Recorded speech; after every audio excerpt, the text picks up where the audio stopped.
Saludos y bendiciones para todos y para todas. Por aquí estamos una vez más contribuyendo a este esfuerzo conjunto de nuestras 4 congregaciones.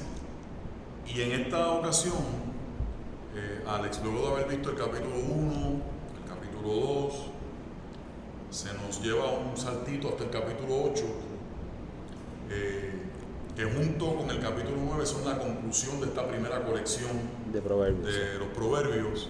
Así que, ¿qué tenemos con el capítulo 8 para iniciar? ¿Cómo nos acercamos? El capítulo 8 en el expositor aparece desde el verso 8 al 14 y luego hace un salto del 17 al 21. Yo primero quiero mencionar, ¿verdad? Para ver el capítulo completo, vamos. Dividir, este capítulo es bien interesante porque la imagen y la personificación de la sabiduría es más clara. Ya se había ido vislumbrando esta personificación en el capítulo 1, ya estaba por ahí. Y una de las preguntas que tenemos que hacernos es ¿por qué recurrir a la personificación? ¿Por qué hay que personificar la sabiduría? Y quiero que veamos presentar eso, ¿verdad? ¿Por qué se personifica la sabiduría? Así que lo que les propongo, hermanos y hermanas, es que si usted tiene su Biblia ahí frente a usted mientras está viendo este video, los versos 1 al 3 en el capítulo 8, no los vamos a leer, versos 1 al 3, si usted se fija, se establece un panorama.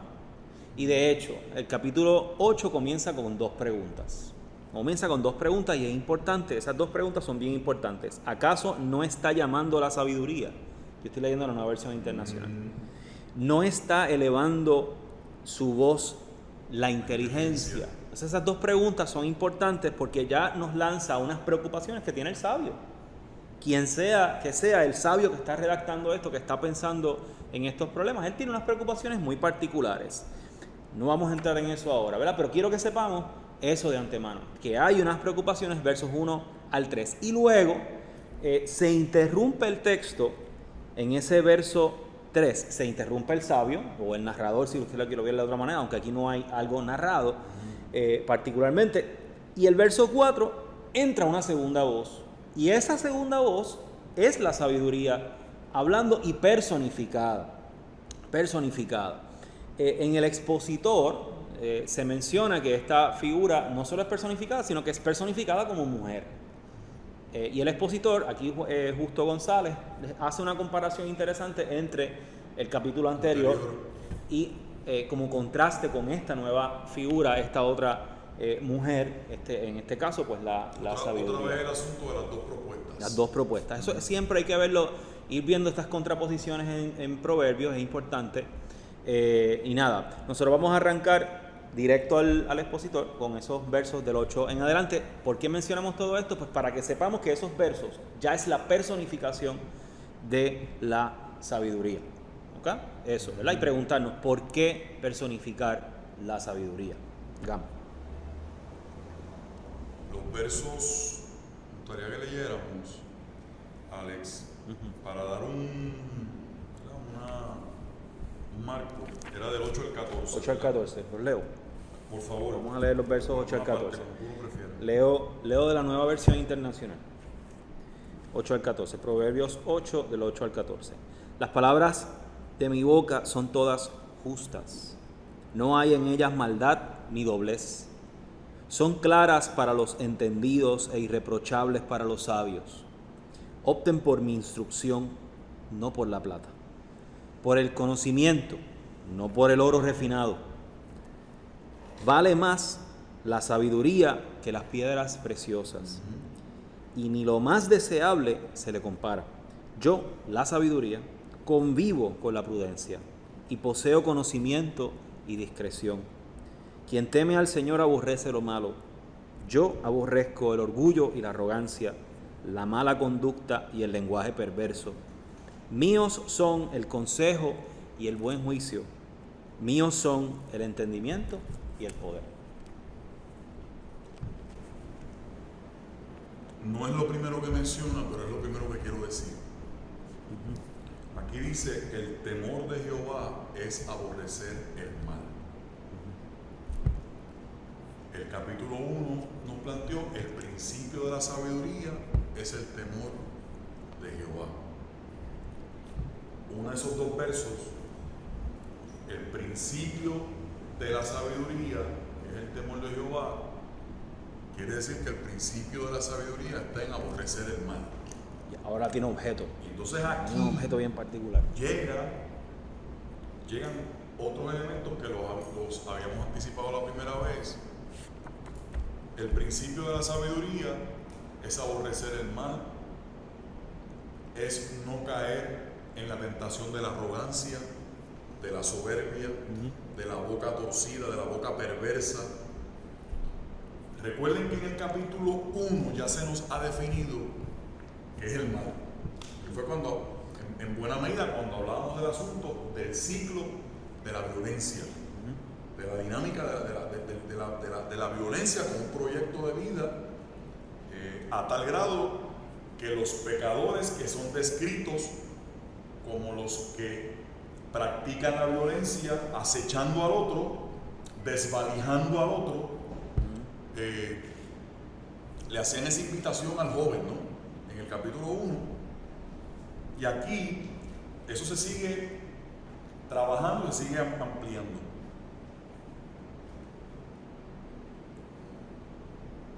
Fíjense, hermanos y hermanas, que otra vez yo quisiera, ¿verdad? Aquí con la palabra de uno quiere llamar la atención del asunto de lo que es tangible y de lo que no es tangible.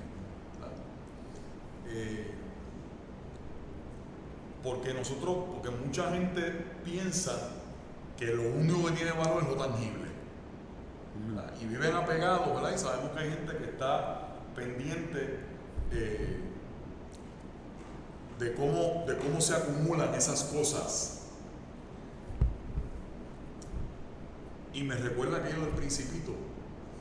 Invisible a los ojos. Que lo que realmente tiene el valor supremo, parafraseando, es que lo esencial, que lo realmente fundamental es lo que no es visible a los ojos. ¿Verdad? Y yo quisiera que los jóvenes, si es que hay alguno viendo, ¿verdad? Que los matrimonios que me estén viendo, que las personas de cualquier edad vean cómo constantemente la Escritura nos está invitando a qué valoración nosotros le damos a lo tangible y a lo no tangible. Aquí lo tangible como la cuestión del deseo del lucro, ¿no? De la riqueza, que estaba ya en el capítulo 1 planteado. Y fíjense que aquí se habla de preferir la enseñanza por encima de la plata, de preferir la ciencia por encima del oro, de preferir el conocimiento, esa sensatez, esa cordura que nos permite vivir centradamente, preferir eso a las piedras preciosas. No es una demonización de la cosa material, lo que está diciendo es donde nosotros, aquello de Jesús, donde está tu tesoro, también está tu corazón, ¿verdad? Es para ustedes, para que de una forma simple, ¿verdad? Pero concreta, podamos hacer ahí esas conexiones. Y a mí me interesa, y sé que a Alex también, que entremos entonces en un asunto más profundo de esa personificación, ¿verdad? Porque hay algo en términos de nuestro contenido teológico de la fe en lo que nosotros queremos entrar, que no son los textos que están no son los versos que están recomendados en la lección. Necesariamente no. Lo admitimos, ¿verdad que sí? Pero es importante, pero es importante que entremos sí. Bueno también que tengan al expositor, lo vayan mirando, ¿verdad? Hay unas comparaciones que vamos a entrar más adelante. Pero vamos a retomar este asunto o la pregunta por qué la personificación es importante de la sabiduría, ¿no? ¿Por qué esto es así? Mencionábamos en la primera clase, y creo que nuestros hermanos y hermanas que están acompañándonos en las demás clases también así lo han hecho. La sabiduría en otras culturas es algo abstracto, ¿no? ¿Con qué se come? ¿Verdad? Son conceptos. Por lo general son conceptos que no tienen materialidad, no tienen ejemplos específicos. Pero aquí se materializa. Y aquí se quiere, hay una intención muy velada porque se concretice eso. Por eso es que en el primer capítulo el mal se ve un ejemplo. miren el mal.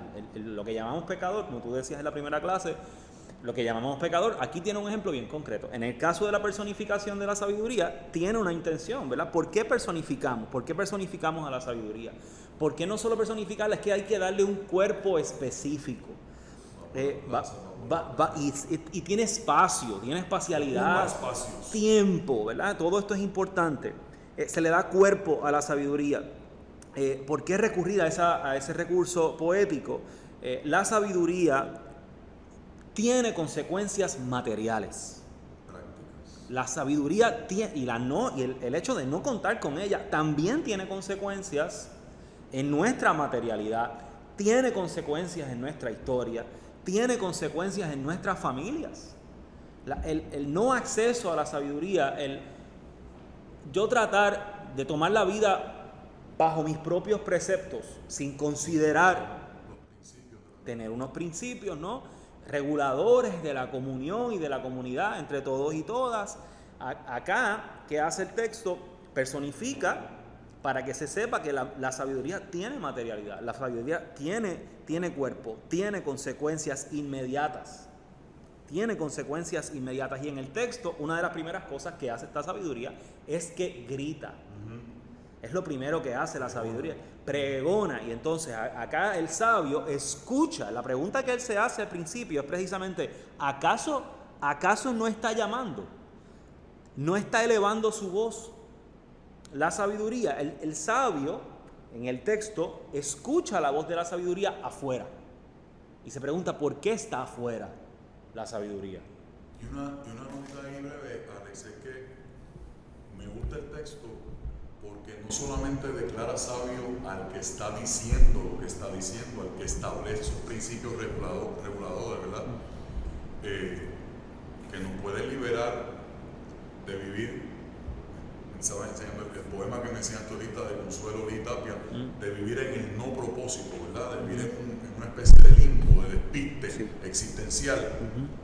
Sino que también es declarado sabio el que sabe escuchar. Nosotros siempre decimos, mire, nosotros nos deslumbramos y qué bueno con el que habla, pero aquí está también reconociendo el valor, está alabando al que sabe escuchar. Y es un valor importante a través de todos los proverbios, la capacidad que tenemos los seres humanos de poder escuchar, no de estar hablando todo el tiempo, la capacidad que tenemos, la humildad que tenemos para escuchar al otro y a la otra. Es importante. Ahora, y la humildad para saber que nosotros al escuchar no tenemos todas las respuestas. Que eso es parte del temor. Y que eso que estamos escuchando se completa y se concreta cuando yo esa información la traduzco en estilos de vida. Exacto. En respuestas a la vida. Y en actitudes en la vida. Eso. La pregunta es ¿por qué está fuera la sabiduría? Claro. Y la otra pregunta es si la intención de la sabiduría es entrar. Si a la sabiduría le interesa formar parte de algo que está dentro. Entonces yo me estoy haciendo esa pregunta, ¿por qué tiene que llamar la sabiduría? ¿Por qué está pegando gritos? ¿A quién le pega estos gritos? Y el texto es bien específico, habla de los inexpertos, en Nueva Versión Internacional. ¿Será que está desesperado porque siente que no la oyen?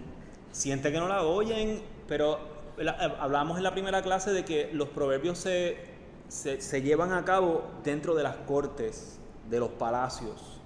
Y a los hijos a los cuales se habla son aquellos que van a heredar.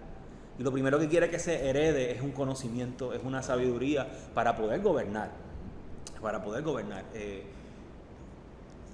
Esa preocupación, ¿verdad?, es la que está en los proverbios, ¿verdad? La razón por la cual se hace esta personificación es precisamente para lograr eso, ¿verdad? Y acá, si la sabiduría quiere entrar, pues mira, la sabiduría no le interesa entrar a ninguna parte. Porque la sabiduría se insiste en que pertenece a un afuera. La sabiduría no le pertenece a un espacio específico. No está confinada. No está confinada a nada. Así que, ¿qué hace la sabiduría? Importante esto, ¿verdad? Hay un perfil de los que están adentro. Y los que están adentro, en el verso 5, son los inexpertos, los necios. Dice, a ellos les dice, los llama a adquirir prudencia, a obtener algún tipo de discernimiento. ¿Okay? Ahora bien, no hay indicios de que la sabiduría quiera formar parte de ese adentro. No quiere estar allá adentro. La sabiduría no envidia nada de lo que está allá adentro. conoce su espacio. Y hablábamos en la otra clase de la inmensidad. La sabiduría tiene que por sí misma ser inmensa. Y algo que va a trabajar este texto es precisamente la inmensidad de la sabiduría desde unas nociones temporales. ¿Desde cuándo está la sabiduría? Y el texto va a trabajar esa noción temporal de la sabiduría. La sabiduría tiene un tiempo inmemorial, tiene un tiempo inmenso. Y ahí vamos a ver esos versos más adelante en el capítulo, en el capítulo 8. El 22, tal vez el 22 en adelante, me parece. Sí. Cuando dice Jehová me poseía desde el principio. Sí. Yo quiero volver, Alex, a ese punto porque me parece importante. Esa es una machaca mía, una insistencia mía. Cómo la Biblia constantemente, y aquí en los Proverbios se vuelve a retratar, y en el caso específico de Proverbios, cómo la sabiduría, la verdadera sabiduría, y escúchenme bien, hermanos, insiste en reconocer y que nosotros reconozcamos como cosa de sabios. La sabiduría insiste en que nosotros reconozcamos que no tenemos todas las respuestas para todos los enigmas. Y yo que llevo en mi iglesia toda la vida, Alex, hay discursos dentro de la iglesia que a mí muchas veces me preocupan, porque yo escucho a veces gente hablando desde los púlpitos. No estoy hablando obviamente de nuestras iglesias, yo pienso en eso que son mucho más saludables que eso. Pero por si acaso en algún momento nos pique ese mosquito, ¿cómo es que nosotros, cómo es que en algunos discursos uno oye a la gente hablar de tal forma, Alex, que es como si tuvieran absolutamente una receta para todo? Hay una receta exacta, precisa, minuciosamente diseñada para funcionar exactamente. Está corroborada. Sí, lo que falta es patentizarla. Sí. Entonces, yo tengo problemas con eso. A la que yo escucho a alguien, Alex, incluso mira lo que te voy a decir, no importa cuán de acuerdo yo pueda estar con lo que la persona está diciendo. Hay unas actitudes que se asumen como si lo que yo estoy diciendo representase la verdad primera y última. Sí. Y uno de los grandes regalos de este libro es que esa sabiduría que se nos ha legado es una sabiduría de muchos y de muchas. O sea, que aquí también hay un componente que no queremos que lo pierda de vista, porque usted dice, mire, que cada cual aprenda así a ser sabio. No se vaya por ahí, porque esa glorificación de lo individualista no está en la Escritura. Esto está hablando de una sabiduría que es un esfuerzo colectivo, que lo han parido muchos y muchas. Sí. La han parido muchos y muchas. Que a su vez es lo que compone nuestra vida, ¿verdad? Así que un poco, hermanos, para que nos liberemos, ¿verdad?, de esa arrogancia de pensar que en algún momento la mente mía o del que defiende el punto mío tiene a su haber todos los componentes para encerrar la realidad. Quería decir eso, ¿verdad? Porque fíjense que eso es parte de esa humildad, de uno también reconocerse que uno necesita de los demás. Esa es una de las cosas, por lo menos para mí, Alex Maldonado Lizaldi, es una de las cosas de las que en mi caso me mantiene enamorado de lo que es la iglesia como comunidad de fe. A mí me gusta sentir que yo puedo contribuir a la vida de los demás, pero a mí me encanta experimentar que los demás constantemente están nutriendo mi vida. Porque yo estoy muy lejos de poseer, yo estoy muy lejos de esa de personificar esto. Esto es otro, ¿verdad?, que está fuera de mí, el misterio que está fuera de mí. Así que no sé si tú quieres que entremos con el asunto ese de la cuestión temporal. Sí. Aparte que me encanta el texto, aunque no entra en el expositor. Me encanta el texto de los reyes y los gobernantes, ¿verdad? Sí, eso que quería mencionar por el asunto, el verso 11, hermanos y hermanas, plantea el valor de la sabiduría. ¿Por qué vale la sabiduría? Y el texto nos dice, ya le hemos dado machaca a este asunto, ¿verdad? Dice, opten por esta instrucción, ¿verdad? No por la plata, no por el oro. Y el verso 11 dice, vale más la sabiduría que las piedras preciosas, pero también tenemos que preguntarnos por qué. ¿Y en qué radica ese valor? ¿Por qué la sabiduría es valiosa? ¿Cuál es el valor material y concreto de la sabiduría? Porque no tiene el valor que tiene el capital, no tiene el valor que tiene el dinero. No. De hecho, la sabiduría no es costo eficiente en muchas ocasiones. No es costo eficiente. Pues. Todo lo contrario. Y ahí el texto, versos 14, 15, más adelante el verso 18, dice ella, dice la sabiduría, míos son el consejo y el buen juicio, míos son el entendimiento y el poder. Por mí reinan los reyes. Verso 18, conmigo están las riquezas y la honra, la prosperidad y los bienes duraderos. ¿En qué radica el valor de la sabiduría? El valor de la sabiduría descansa en ser un principio generador del poder y la economía. El poder no se piensa solo.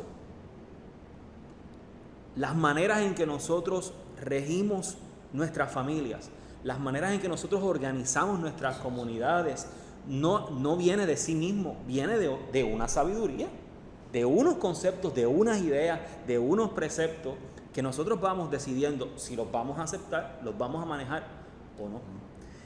Lo mismo ocurre con la economía. La economía no se piensa sola. Así que es lo que hace el verso 22. Ahí vamos entrando al asunto del tiempo. El verso 22, ¿qué hace? Dice, el Señor me dio la vida como primicia, dice Nueva Versión Internacional, como primicia de sus obras. Lo que está hecho y lo que está en lo real proviene, en el texto bíblico, proviene de la sabiduría. La sabiduría precede lo que hay. Y si esos gobernantes, para irnos ahora al 22 otra vez, es para que no se nos olvide, y si esos gobernantes y reyes, siendo que la sabiduría incluye como requisito indispensable la justicia y la equidad, si esos gobernantes no obran con justicia y con equidad, obviamente sus mandatos no responden a la sabiduría. No provienen de una reflexión, de una ponderación. ¿El mundo conocerá algo de eso? Dos o tres. ¿Conoce algo de eso? Hay dos o tres. O sea, que fíjense que siempre la sabiduría, lo que quiero es traer ese elemento, a dar otra vez ese elemento ético que está ahí. Siempre la sabiduría, hermanos y hermanas, está ligado a la práctica de la justicia y de la equidad. Y entonces el buen gobernar, cuando no es buen gobernar, nosotros tenemos que llamar a capítulo a nuestros gobernantes para que se ciñan a la sabiduría, ¿no? A esos principios reguladores de una vida que sea... Sí.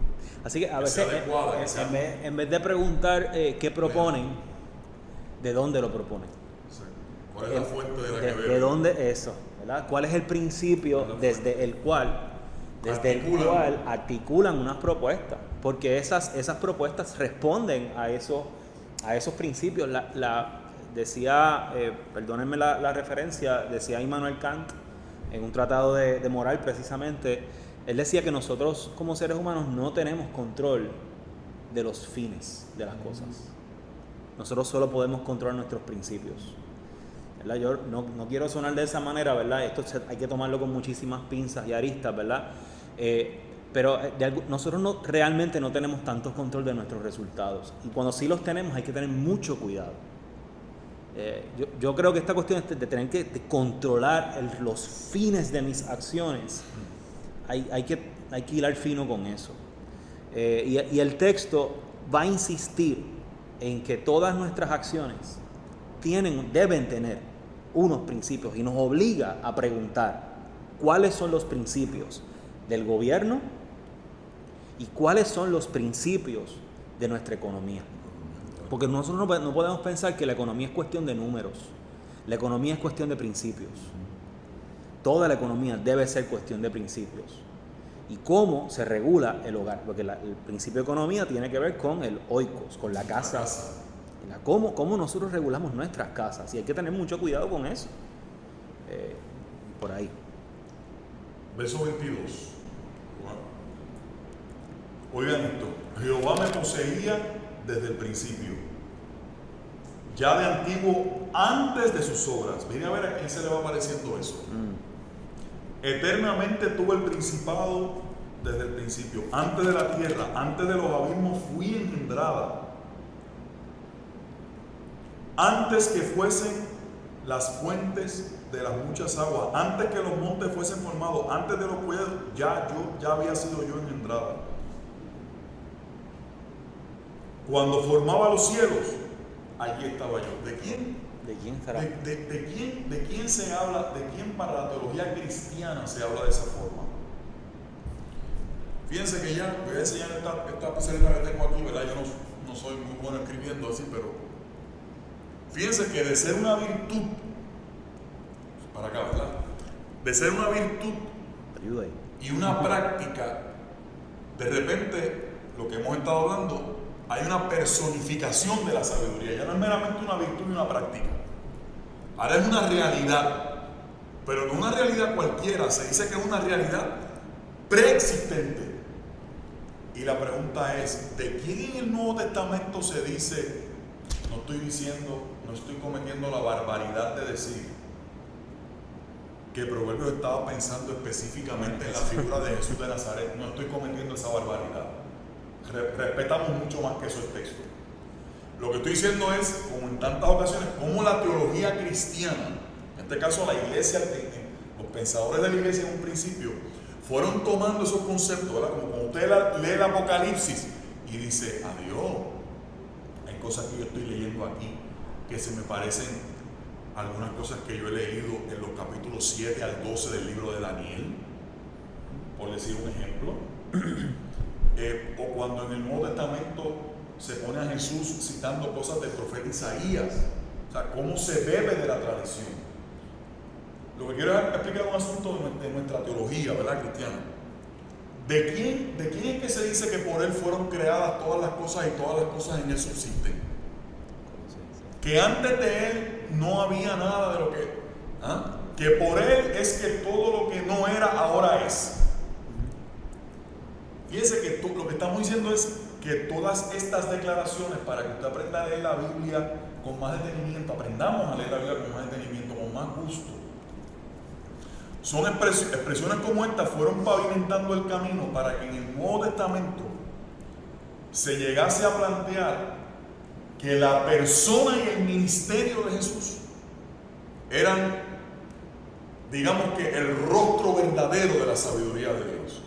Dicho sea de paso, el apóstol Pablo, por eso lo apunto aquí en 1 Corintios 1, parece que es 1 Corintios 1, 24, en aquel gran discurso inicial de que Jesús era un escándalo y una locura para los judíos y para los griegos, tropezadero y escándalo, allí dice que Jesús, que Cristo es la sabiduría de Dios.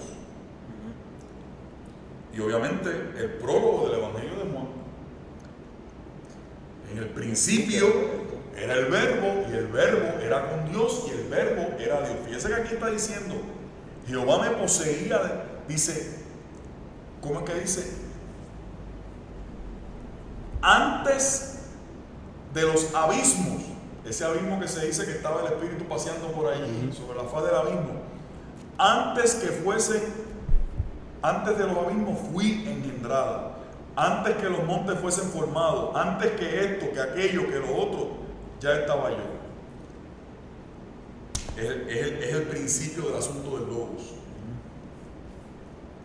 de que había una palabra que creó las cosas, que le dio orden, que le dio sentido, que le dio cohesión a lo creado, porque fíjate que la sabiduría desde el capítulo 1 está diciendo que de alguna manera la sabiduría es ese componente en la vida humana que permite darle orden y sentido a la vida, descubrir el orden y el sentido de la vida.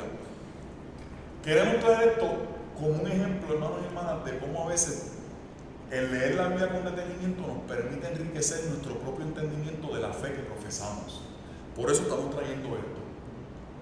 Fíjense cómo la teología cristiana, la teología del Nuevo Testamento, toma este capítulo 8, esta autoalabanza, este autohimno de la sabiduría, para pavimentar el camino de lo que eventualmente es el asunto de la imagen del logos, de la palabra que fue hecha que volvemos a la que A la encarnación. y a la materialidad. O sea, la sabiduría, mire mi hermano, no diga, no, que eso son cosas elevadas para otra gente, porque me enferma cuando la gente dice eso. No, es que eso no, mire, no diga eso. Este ofrecimiento de Dios es para usted. Es para su vida espiritual, pero también es para su vida material, para su vida concreta, para su vida cotidiana, para su funcionamiento en las relaciones con usted mismo y con los demás. Y por eso es que me gusta tanto el asunto del que da la voz. ¿Dónde la pone? En las plazas, en las veredas, en las intersecciones de los caminos, aquí, acá, en la casa. Sí, los portones de la ciudad. En la puerta de los portones de la ciudad. Pero no cruza. ¿Será que no la dejan entrar? No la dejan entrar o no. Así que queremos traer eso, ¿verdad? De cómo entonces el Nuevo Testamento, repito, toma todo eso para no solamente trabajar la idea de que Jesús, ¿verdad? El Cristo, el Logos, la palabra que habitaba con Dios desde el principio, ¿verdad? Hubo hasta concilios discutiendo eso, ¿verdad? La cuestión consubstancial de Dios, no vamos a entrar en eso naturalmente, pero es para que ustedes vean esa belleza de cómo este capítulo 8 es camino que pavimenta esa idea y ese pensamiento para que nosotros veamos por qué en el Nuevo Testamento se le llama a Jesús, al Cristo, la sabiduría de Dios. Dicho sea de paso, lo estamos diciendo porque el expositor en algún momento nos va a llevar a trabajar la sabiduría en los dichos y en las acciones de Jesús. Por eso que lo estamos diciendo, no es que lo estamos diciendo por decirlo tampoco. Es para que vayamos nosotros también ahí como empanando ese camino que nos va a llevar entonces a eso. Pero damos gracias a Dios, Alex, de que Dios hace eso accesible. Por eso la cuestión de que lo personifica también, de que lo convierte en una cosa material que ocupa espacios, sí, que está ahí accesible. Sí. Y para finalizar, ¿no? Esa sabiduría, ya que tú traes lo de Jesús en el principio, creando a través de la palabra, que es una metáfora bellísima, es parte del mito. Esa sabiduría entonces se caracteriza no por estar dando vueltas, ululando, sino que se caracteriza por ser una fuerza que crea, que sabe crear, que sabe generar vida. Cualquier acto de sabiduría que no genera vida no es sabiduría, no proviene de la sabiduría. La sabiduría genera vida, genera vida y genera comunión. Esas dos cosas. Nuestra oración es que la gente que podamos procurar, que podamos anhelar intencionalmente el cultivo de esa sabiduría. Y retomando una cosita que dijo Alex ahorita, a veces se trata entonces de preguntarse no qué es lo que uno propone, que es importante, sino desde dónde es que uno está bebiendo para proponer qué. Desde dónde tú estás. Así que hazte la pregunta, ¿cuáles son tus referentes? ¿Cuáles son con qué cosas tú haces puente? ¿Con qué cosas tú haces puente para que vengan a ser parte? Puntos de arranque. Claro, de tu vida. Exacto. Más que preguntarte por la llegada, ¿verdad? ¿Desde dónde estoy saliendo? ¿Dónde es que tú vas? Y por ahí es que anda la sabiduría. Hermanos y hermanas, no hay tiempo para más. No hay tiempo para más. Gracias, Alex. Gracias a los hermanos y hermanas que nos siguen acompañando. Y recuerden que en la palabra del Señor hay sabiduría. Dios me los bendiga a todos y a todas.